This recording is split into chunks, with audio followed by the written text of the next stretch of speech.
All right, welcome to the second review of the evening. Up this time is Beautiful Desolation.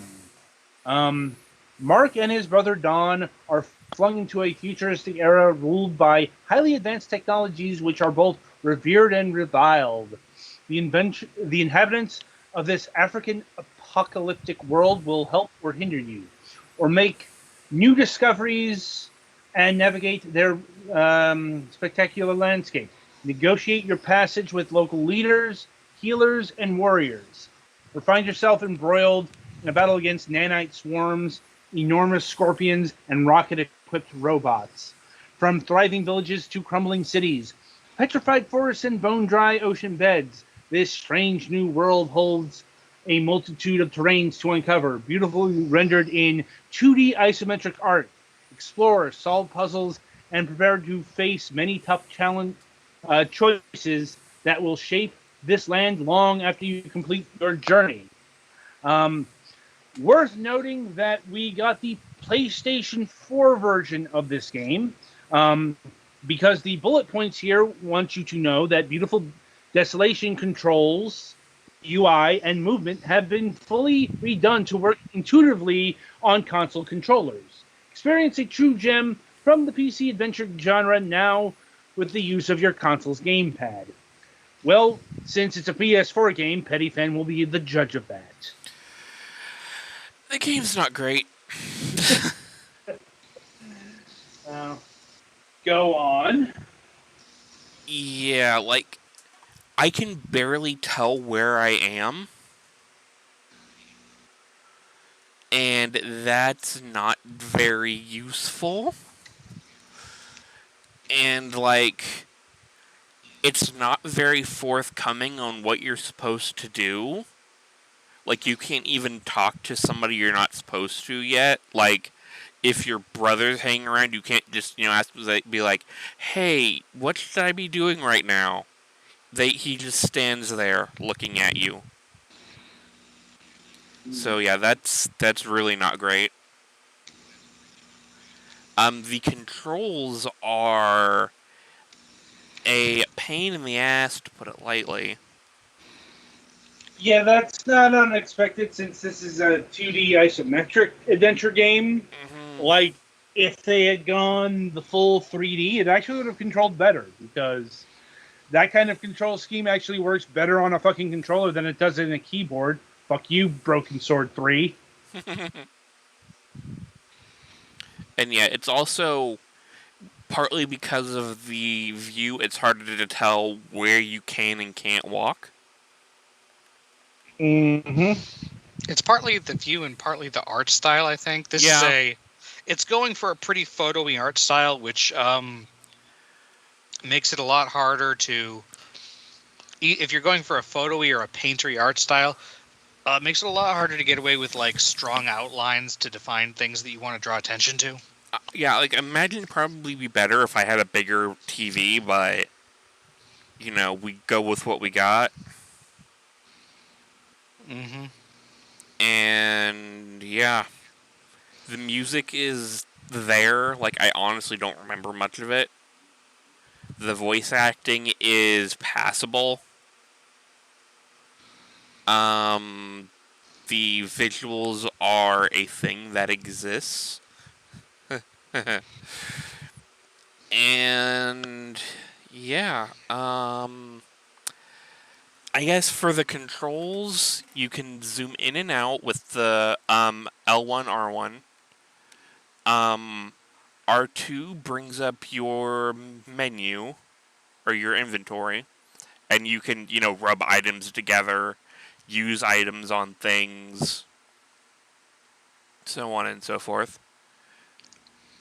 You have a tablet thing you can bring up with R2, but it only has very, niche uses. Like, it has to be close to something that you can connect to it, like this locked terminal over here.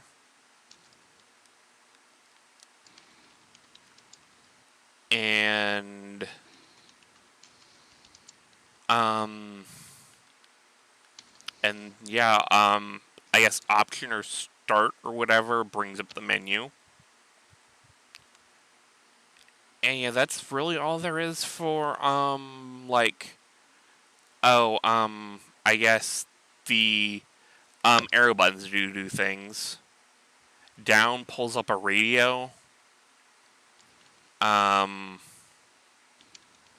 Up, I believe, brings up notes, which looks more like concept art and stuff. And also, I guess partly with some of the conveyance issues it has, there's this one like pin puzzle thing that they don't really tell you that there's a answer in your notebook already, and you Oh, either don't you love it? Don't you love that when a game has a lore mechanic or whatever, but then like mechanically requires you to check it at some points without telling that it's doing that? mm-hmm. And yeah, so I literally had to look up a guide for that because I had no clue that I even had a notebook thing, let alone that it had anything in it.